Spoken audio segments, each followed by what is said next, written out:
L'autonomisation de la femme, l'autonomisation de l'humanité, tel est le thème de la fête internationale des femmes élargie en marge d'Ebola dans les 3 pays les plus touchés par l'épidémie. À Conakry, la première dame de la République, Condé Hadjadjéné, est partie plus loin en posant un acte fort, celui de joindre à cette fête le crin de la paix entre les femmes du pays et singulièrement celle des épouses des leaders politiques.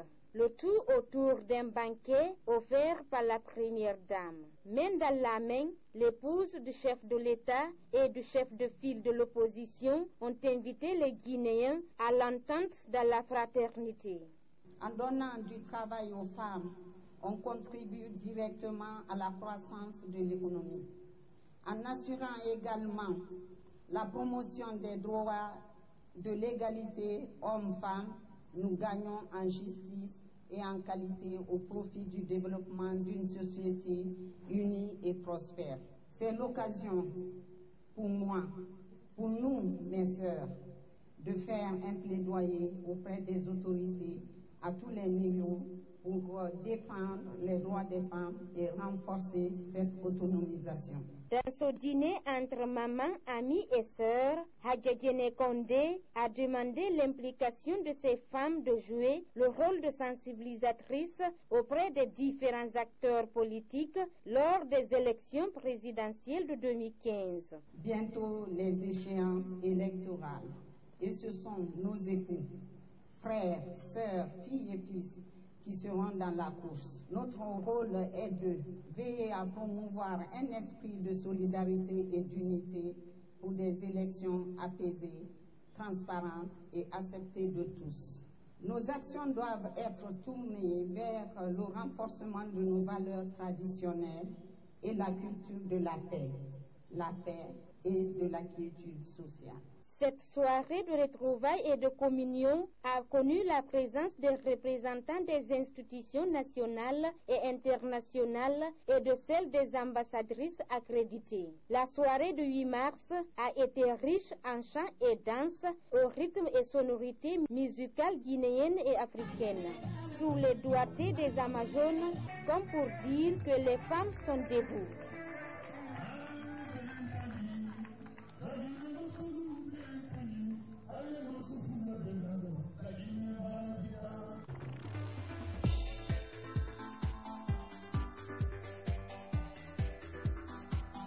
Outre celles qui ont fait des études, les braves femmes guinéennes, c'est aussi celles qui n'ont jamais eu la moindre chance d'être scolarisées. Elles, ce sont celles-là qui courent sous le soleil ou la pluie, paniers remplis de marchandises sur la tête à la recherche du quotidien. Parmi ces femmes, il y a aussi celles qui se réveillent dans la nuit pour allumer le feu, pour poser plusieurs marmites.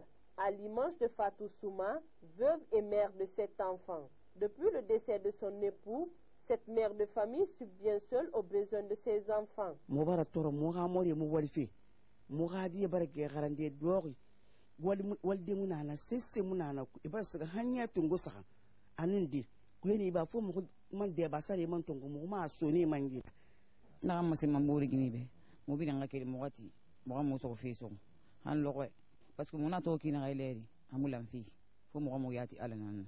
Pour démontrer à nouveau leur détermination, la brave femme, elles ont choisi d'être au-delà d'Ebola. À travers ce acte, la Guinéenne démontre une nouvelle fois sa ténacité d'être toujours en première ligne en faveur du rayonnement de la Guinée.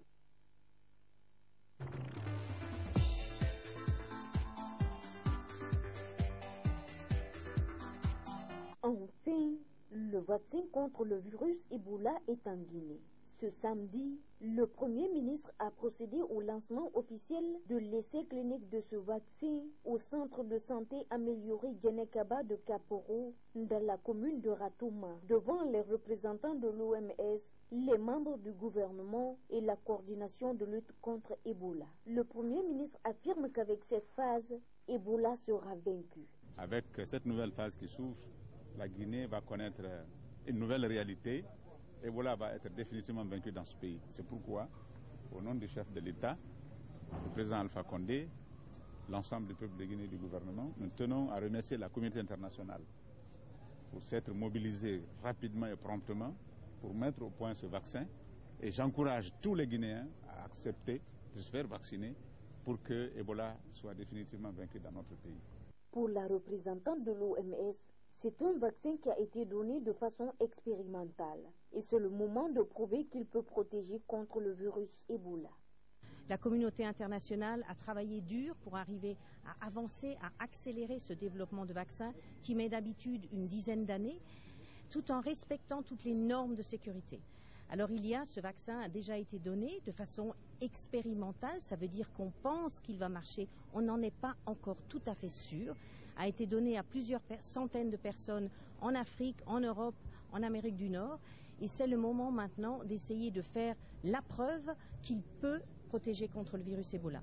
Et nous sommes très très contents que le peuple de Guinée soit nous avec l'OMS, avec MSF, avec les autres partenaires, avec le gouvernement du Canada, de la Norvège qui nous ont soutenus, avec le Wellcome Trust pour commencer cette étude de vaccin en Guinée que nous espérons va donner des résultats positifs. Ces essais cliniques serviront à vérifier l'efficacité et l'innocuité du vaccin chez les humains.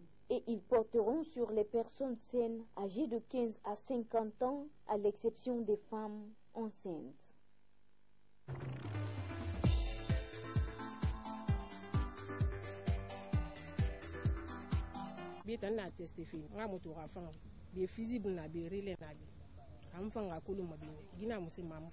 Vous n'avez pas compris grand-chose, pas d'inquiétude. Elle parle le parfait jargon de la mécanique. Au lieu de rester à se promener dans la capitale sac en main, à commander de gauche à droite, ou de se livrer au vagabondage, puis encore à la prostitution, elles ont décidé d'apprendre un métier. Mais lequel?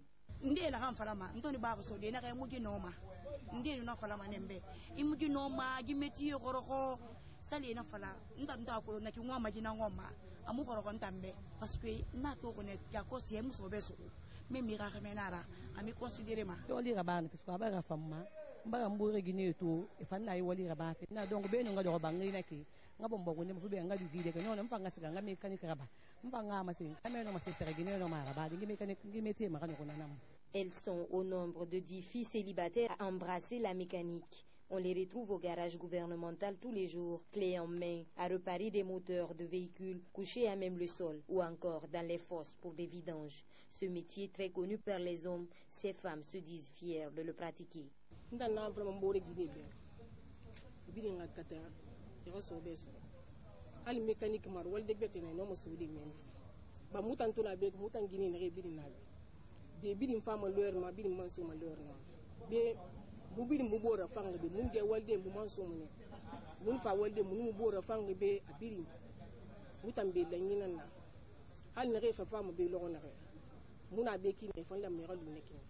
Volontaire et résolument féministe, Kadiatou Cissé travaille dans ce garage depuis plus de 10 ans.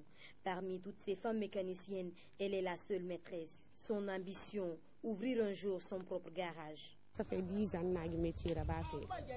J'ai fait 3 ans de formation. Après les 3 ans de formation, je suis en pratique maintenant.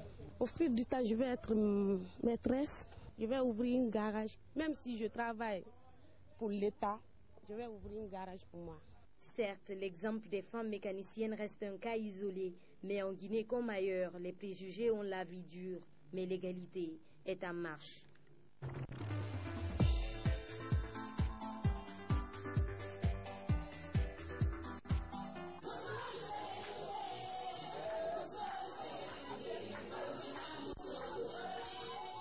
L'autonomisation des femmes, le thème choisi pour la célébration de la fête internationale de la femme.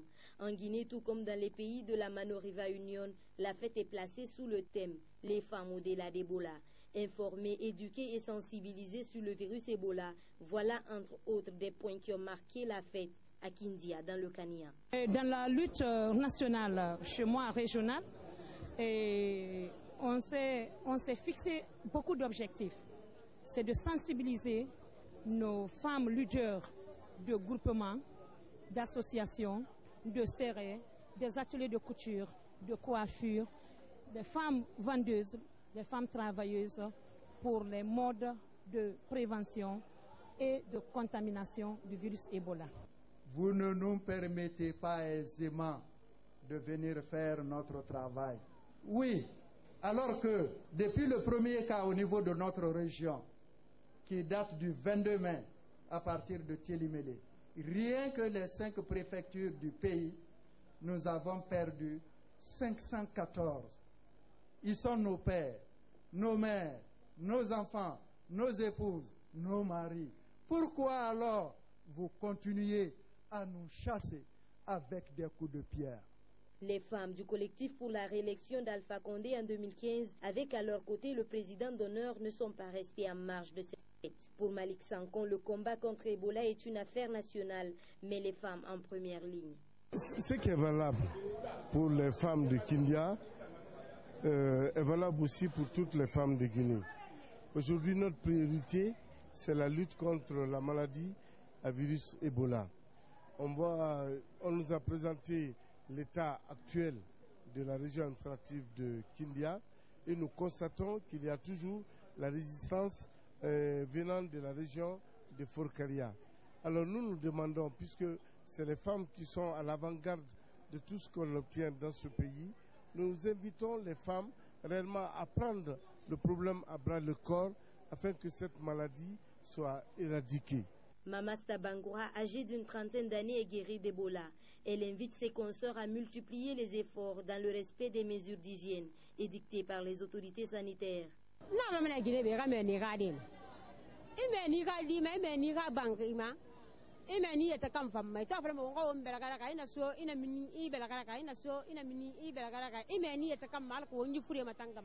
Mères, épouses, sœurs, elles sont les plus proches, les plus vulnérables et les plus touchées par cette maladie. Le ministre Aluseni Makanera Kake affirme, je cite, « La Guinée est le premier pays touché par Ebola en Afrique de l'Ouest et donc doit être le premier à finir avec cette maladie. » Pour ce faire, toutes les femmes sont appelées à s'impliquer fortement dans la lutte contre ce virus dévastateur.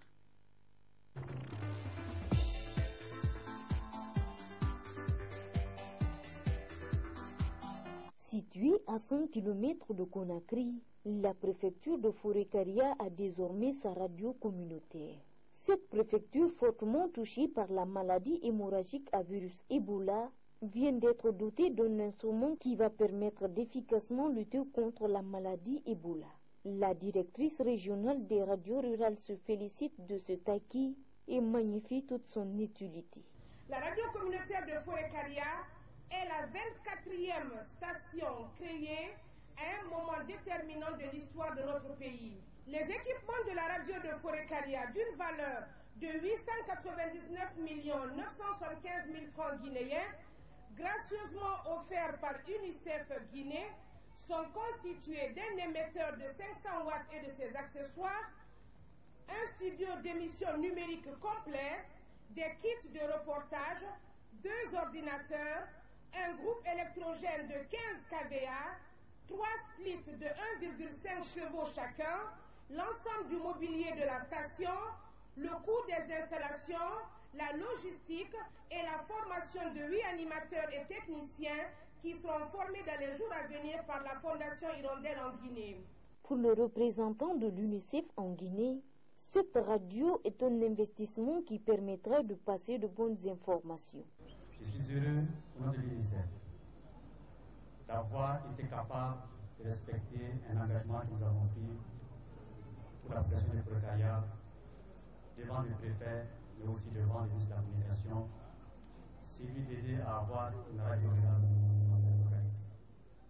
Elle vient certes à un moment important de l'histoire de la Guinée, de l'histoire de Forêt-Caria avec l'épidémie à virus Ebola, mais c'est un investissement à long terme qui permettra non seulement aujourd'hui de faire passer la bonne information à propos d'Ebola, de lutter contre les réticences, mais aussi de lutter contre les rumeurs dans cette localité, mais aussi et surtout de permettre dans l'avenir que cette radio puisse donner des informations sur d'autres aspects de la vie.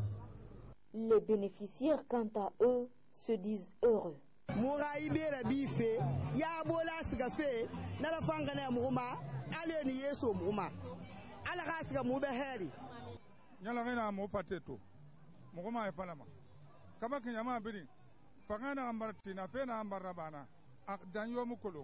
À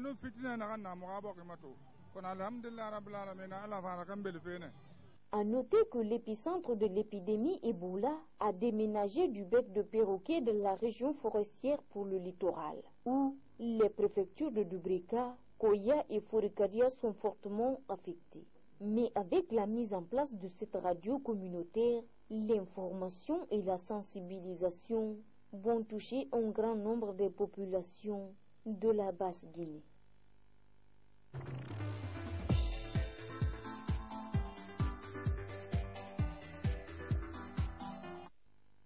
Après une année d'exercice au sein de l'Assemblée nationale, le député de Bouké, Mamadou Tawel Camara, séjourne dans sa préfecture.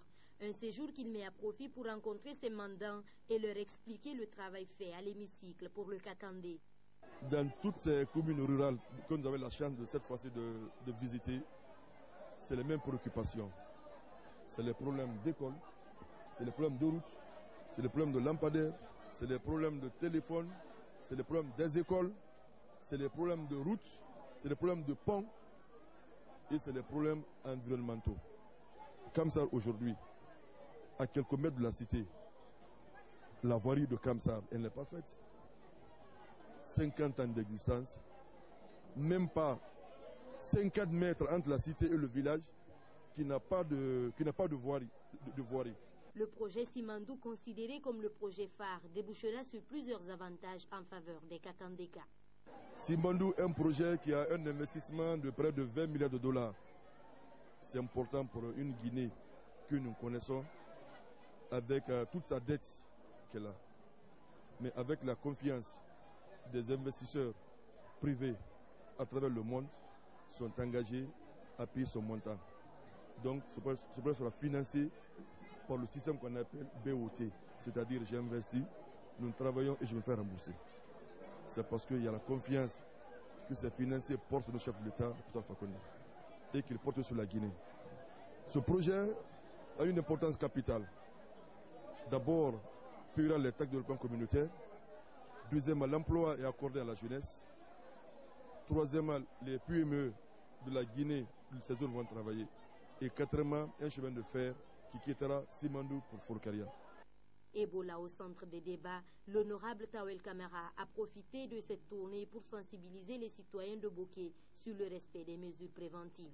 Si en 2014 on n'a pas pu atteindre nos objectifs, c'est parce que Ebola est venu et freiner l'élan du débat économique de la Guinée. Donc partout où nous sommes passés, il faut que ça soit sensibilisé. Ebola. Nous savons tous l'affaire Ebola. Dieu merci, grâce aux prières d'exage de Kakandé, n'est pas arrivé à Bouké. Mais nous avons insisté avec la scène de RPG, partout où nous sommes passés, qu'ils doivent continuer à préserver tout le système de prévention qui est mis en place, doit être respecté. Soutenu par le CRAC 2015, le député de Bouké entend tout mettre en œuvre pour le développement de cette localité. C'est pourquoi il vient de créer une structure parlementaire pour Bouké afin d'être au parfum de toutes les recommandations faites par la population. Marie-Claire travaillait comme infirmière en poste à l'unité d'urgence de l'hôpital Donka dans la capitale guinéenne Conakry. Après avoir traité une femme très malade en juillet de l'année dernière, le personnel de Médecins sans frontières l'a informé qu'elle a contracté l'Ebola. On nous a dit qu'il n'y avait pas de traitement pour l'Ebola. On nous a dit qu'une fois que vous entrez dans le bloc d'isolation, ça y est, je m'attendais à mourir.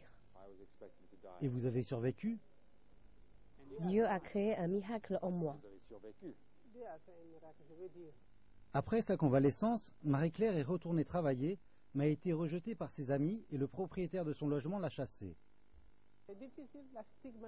C'est très difficile à cause de la stigmatisation et je suis passée par là.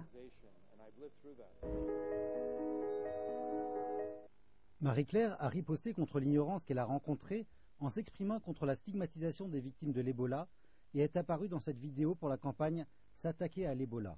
For her unwavering advocacy for the prevention of Ebola and protection of its survivors, we honor Marie-Claire Chakola as a woman of courage. Marie-Claire s'est rendue à Washington pour y recevoir son prix international de la femme de courage au département d'État américain. Ce qui est intéressant chez elle est qu'elle parle avec tant de passion et de compassion des orphelins de son pays et qu'elle fait en sorte qu'ils ne soient pas stigmatisés. Et ce travail est profondément important car ces enfants n'ont personne. Plus de 4000 enfants ont été recensés comme orphelins en Guinée seulement. L'UNICEF fournit de l'aide pour les aidants familiaux et la plupart des écoles ont rouvert. Mais Marie-Claire dit que sa mission d'éducation du public se poursuit. Bien que Marie-Claire ait à présent reçu une reconnaissance internationale pour son travail, pour dénoncer la stigmatisation des victimes de l'Ebola, sa conception de son travail de base n'a pas changé. Prendre soin des malades et des blessés. Areva licencie près de 180 employés sur les 225 du site d'exploitation d'uranium d'Imouraren au Niger. Les travaux de cet énorme chantier, qui n'avait pas encore commencé à produire la matière première du combustible nucléaire, sont ainsi suspendus jusqu'à nouvel ordre. Raison avancée pour justifier la suspension des travaux, la faiblesse des cours de l'uranium. Ce qui touche le Niger aujourd'hui, c'est une rationalisation des capacités de production d'Areva, mais malheureusement cela arrive au niveau où les cours mondiaux de l'uranium sont relativement bas et malgré la renégociation que le gouvernement nigérian avait mise en place, ce n'est que la conséquence, c'est-à-dire ce sont les effets collatéraux de la stratégie globale d'Areva au niveau mondial. Pour certains spécialistes, ce plan social d'envergure n'est que la conséquence de la mauvaise stratégie de développement adoptée par le groupe nucléaire français. Areva s'était lancé, comment dirais-je, à construire des EPR par exemple en Finlande et en Norvège. Et ces installations-là ont tellement eu de retard. La technologie n'étant pas encore complètement stabilisée, pratiquement tous les chantiers d'Areva dans le monde entier ont pris un retard, tout simplement pourquoi? Parce que leur dernière technologie qui s'avère être l'EPR n'est pas une technologie performante aujourd'hui. Et tous les chantiers pratiquement dans le monde entier ont pris du retard.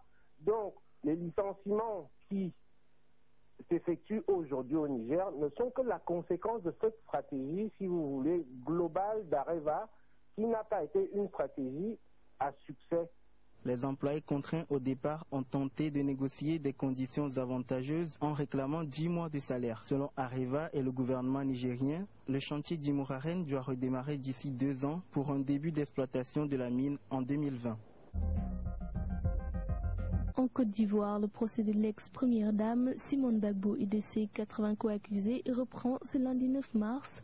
L'audience a été suspendue ce vendredi après une longue journée de plaidoirie et de répliques. Ce lundi, les accusés auront droit à un dernier mot avant que la Cour ne se retire pour rendre son verdict.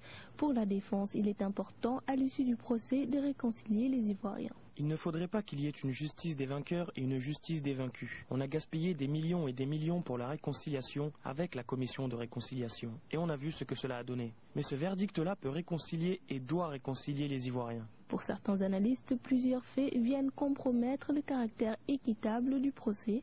Je crois que le procès déjà il n'est pas équitable. Les conditions de détention des gens qui sont après devant la justice ivoirienne là ne remplit pas les conditions que le droit prévoit pour des personnes à qui on reproche des choses. D'abord, il y a certains co-accusés qui n'avaient pas accès à leurs avocats. On ne savait même pas où ils étaient détenus. Je me pose la question sur l'indépendance des juges et même est-ce qu'il y a un procès équitable? C'est-à-dire que est-ce que les parties disposent des mêmes armes? Est-ce que les pièces sont communiquées? Parce que le principe du contradictoire exige que chaque partie dispose des mêmes pièces. Après plus de 2 mois d'audience, les avocats de la défense ont demandé l'acquittement pour Simone Gbagbo, dénonçant le manque de preuves. L'ancienne première dame risque 10 ans de prison. Areva licencie près de 180 employés sur les 225 du site d'exploitation d'uranium d'Imouraren au Niger. Les travaux de cet énorme chantier, qui n'avait pas encore commencé à produire la matière première du combustible nucléaire, sont ainsi suspendus jusqu'à nouvel ordre. Raison avancée pour justifier la suspension des travaux, la faiblesse des cours de l'uranium. Ce qui touche le Niger aujourd'hui, c'est une rationalisation des capacités de production d'Areva, mais malheureusement cela arrive au niveau où les cours mondiaux de l'uranium sont relativement bas et malgré la renégociation que le gouvernement nigérian avait mise en place, ce n'est que la conséquence, c'est-à-dire ce sont les effets collatéraux de la stratégie globale d'Areva au niveau mondial. Pour certains spécialistes, ce plan social d'envergure n'est que la conséquence de la mauvaise stratégie de développement adoptée par le groupe nucléaire français. Areva s'était lancé, comment dirais-je, à construire des EPR, par exemple, en Finlande et en Norvège. Et ces installations-là ont tellement eu de retard. La technologie n'étant pas encore complètement stabilisée, pratiquement tous les chantiers d'Areva dans le monde entier ont pris un retard, tout simplement pourquoi? Parce que leur dernière technologie qui s'avère être l'EPR n'est pas une technologie performante aujourd'hui. Et tous les chantiers pratiquement dans le monde entier ont pris du retard. Donc les licenciements qui s'effectuent aujourd'hui au Niger ne sont que la conséquence de cette stratégie, si vous voulez, globale d'Areva, qui n'a pas été une stratégie à succès. Les employés contraints au départ ont tenté de négocier des conditions avantageuses en réclamant 10 mois de salaire. Selon Areva et le gouvernement nigérien, le chantier d'Imouraren doit redémarrer d'ici 2 ans pour un début d'exploitation de la mine en 2020. Parti Djoua remporte les élections législatives aux Comores. Après recomptage de la totalité des urnes suite au recours déposé par certains candidats, les résultats définitifs ont été annoncés ce samedi 7 mars par la Cour constitutionnelle.